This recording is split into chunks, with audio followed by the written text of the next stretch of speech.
मार्च 2014 लोकसभा चुनाव से थोड़ा पहले तभी भाजपा की कोर कमेटी की बैठक चल रही थी। वहां एक बड़ा मुद्दा यह भी था कि पीएम मोदी के उम्मीदवार नरेंद्र मोदी को कहां से चुनाव लड़ाया जाए। उस समय बीजेपी के तत्कालीन अध्यक्ष राजनाथ ने यह सुझाव दिया कि बिहार के पटना से चुनाव लड़ाना चाहिए। तभी बैठक के बीच में से एक आवाज ने कहा, नरेंद्र मोदी यूपी से चुनाव लड़ेंगे। उसके बाद राजनाथ जी की कोई भी बात ना सुनते हुए उन्होंने मुद्दा आगे बढ़ा दिया। वे और कोई नहीं, चाणक्य के नीति वाले हमारे गृह मंत्री अमित शाह जी थे, और उनके कहने पर नरेंद्र मोदी यूपी के वाराणसी से चुनाव लड़े। उसके बाद क्या हुआ पूरा देश जानता है।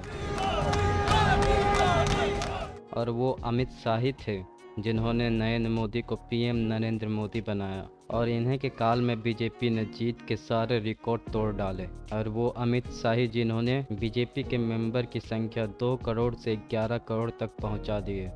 10 करोड़ 43 लाख, मतलब इतने सदस्य अब तक बन चुके हैं। तो आइए बात करते हैं अमित शाह के the great leader Amit Shah बनने तक के सफ़र के बारे में, और देखते हैं उनके जीवन की कुछ मुश्किल कड़ियों को। तो बने रहे मेरे साथ। मैं हूं आपका विशाल और आप देख रहे हैं हिंदी बायोग्राफी।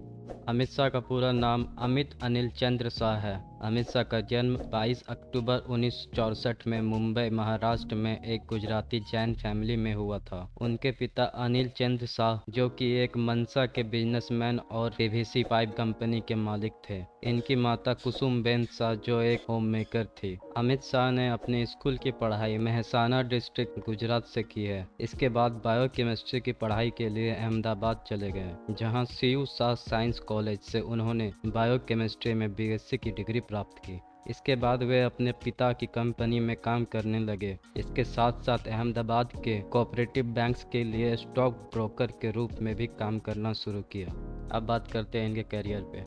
अमित शाह के मित्र सुधीर बताते हैं कि जब वे मनसा के आरबीएलडी स्कूल में थे तो पहली बार 7वीं कक्षा में मॉनिटर का चुनाव लड़ा, जहां 50 बच्चों में से 75% वोट लाकर अपने जीवन की पहला चुनाव जीता। उनके कुछ और मित्र बताते हैं कि अमित शाह में एक अजब की प्रतिभा थी। वे एक जादूगर की तरह किसी के गुणों को पहचान लेते थे और कभी अपने लक्ष्य को प्राप्त किए बिना चैन से बैठते नहीं थे।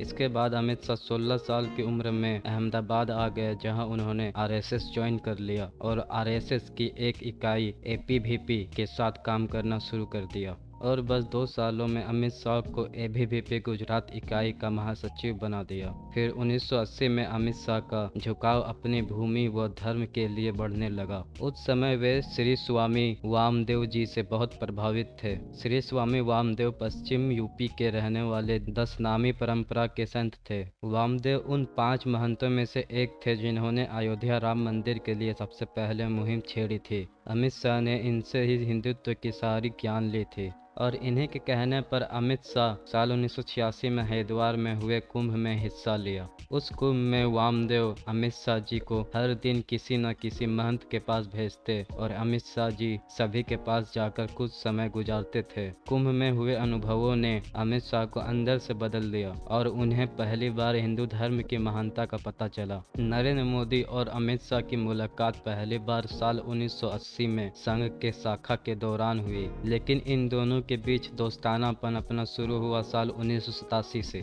जब दोनों ने आरएसएस से बीजेपी में कदम रखा। इस दौर में लाल कृष्ण आडवाणी बीजेपी के राज्य अध्यक्ष थे। नरेंद्र मोदी और अमित शाह में एक समानता थी कि दोनों लीग से हटकर सोचते थे, और यह बात आरएसएस के बाकी वर्करों से उन्हें अलग करती थी। अब आता है साल 1991, जब उन्हें गांधीनगर से चुनाव लड़ रहे आडवाणी जी का कैंपेन का जिम्मा मिला, और इस समय तक मोदी और शाह में पूरा दोस्ताना हो चुका था, और अब तो लाल कृष्ण आडवाणी जी का हाथ उनके सर पर था। साल 1995 में भाजपा के गुजरात चुनाव जीतने में भी इन दोनों का महत्वपूर्ण हाथ था, और इन दोनों ने अपनी अच्छी भूमिका निभाई थी। उस समय रूरल में कांग्रेस का बड़ा दबदबा था, और उसी दबदबे को हटाने के लिए शाह और मोदी की जोड़ी ने एक नई योजना बनाई। उन्होंने हर गांव में मुखिया के बाद दूसरा इंसान जिसका अच्छा प्रभाव होता था उसको अपने साथ शामिल करना शुरू कर दिया। और 8,000 लोगों का नेटवर्क खड़ा कर दिया और इस तरह पहली बार गुजरात चुनाव जीत लिया। फिर आता है साल 1997 जब अमित शाह ने गुजरात में सरखेज सीट से विधानसभा चुनाव लड़ा। फिर साल 2001 में नरेंद्र मोदी गुजरात के मुख्यमंत्री बने।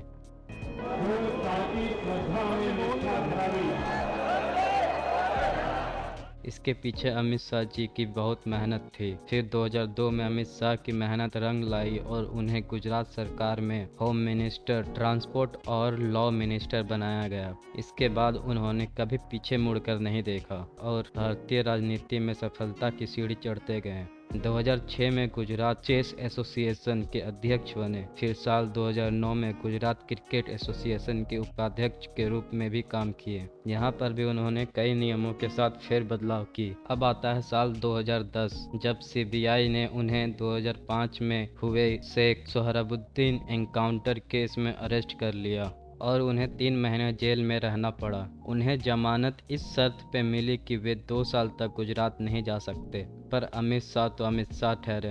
उन्होंने 2 साल दिल्ली में रहकर पार्टी के बड़े नेताओं के साथ संपर्क बनाने शुरू कर दिए। फिर आया साल 2013। इस साल लोकसभा चुनाव थे और पिछले 2 चुनावों में मिली हार के बाद बीजेपी इस बार कोई भी मौका गंवाना नहीं चाहती थी और अमित शाह ये जानते थे कि बीजेपी में नरेंद्र मोदी जैसा छवि वाला और कोई दूसरा राजनेता नहीं है। इसके बाद अमित शाह 2014 लोकसभा चुनाव में पार्टी का महासचिव के रूप में काम कर रहे थे और उन्होंने उत्तर प्रदेश में वो कर दिखाया जो किसी ने सपने में भी नहीं सोचा था। उस साल यूपी में भाजपा की झोली में 80 में से 73 लोकसभा सीटें डाल दी, जिसके चलते 2014 में भाजपा अकेले अपने दम पर लोकसभा चुनाव में 282 सीटें जीतकर पूर्ण बहुमत से अपनी सरकार बनाने में समर्थ रही और नरेंद्र मोदी ने देश के 15वें प्रधानमंत्री की शपथ ली। ईश्वर की शपथ लेता हूँ। इस चुनाव में अमित शाह ने टेक्नोलॉजी का भरपूर सहायता ली थी।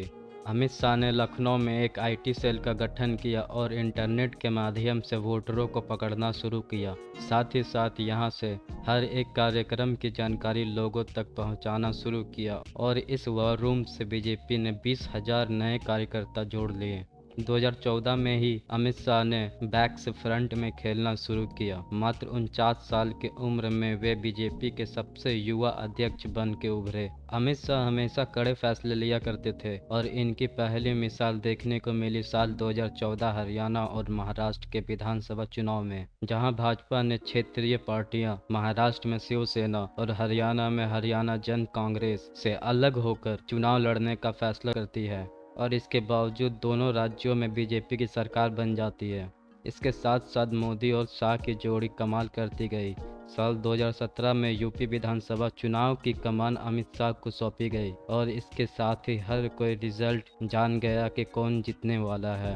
भाजपा ने उस चुनाव में 403 में से 312 सीटों पर जीत दर्ज की। अमित शाह के काल में ही बीजेपी बुलंदियों पर पहुंच गई और बीजेपी ने 21 राज्यों पर अपनी सरकार बनाई। फिर 2019 के लोकसभा चुनाव में अमित शाह ने कांग्रेस और कई महागठबंधन सरकारों की हवा निकाल दी और अमित शाह के मास्टरमाइंड रणनीति के वजह से बीजेपी ने लोकसभा चुनाव में 302 सीटें लाकर इतिहास रच दिया और इसी साल अमित शाह देश के गृह मंत्री बने और इसके बाद सबको पता है कि उन्होंने कैसे एक एक कर देश के कई बड़े मुद्दे को आसानी से सॉल्व किया। और इसी साल अमित शाह 23 मई को लोकसभा के पार्लियामेंट मेंबर बने। तो दोस्तों, ये थी हमारे गृह मंत्री अमित शाह जी की जीवनी।